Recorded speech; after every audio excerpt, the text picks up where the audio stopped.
to address the allegations that you sexually assaulted a minor? Tonight, a Canby pastor accused of having sex with a minor, Philip Wiegand, being charged with 9 felony sex abuse charges. And tonight, our Andrew Dimbert tried to speak with him about these troubling allegations. Andrew? Yeah, Jeff, Wiegand is out of jail in the comfort of his home after posting 10% of his $100,000 bond. So tonight, I wanted to hear from him.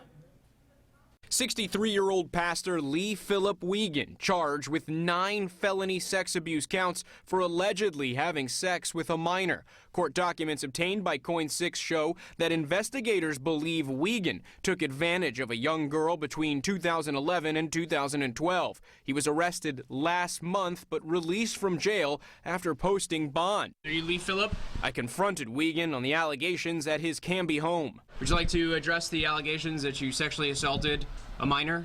No, not today. Do you have anything to say? You think that you abused your position as a pastor to take advantage of a little girl?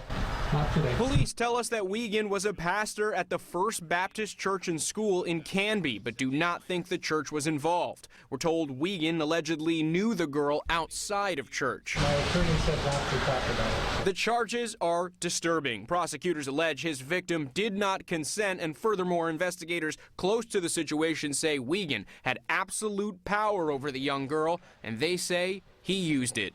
Do you think that you abused your position as a pastor, though?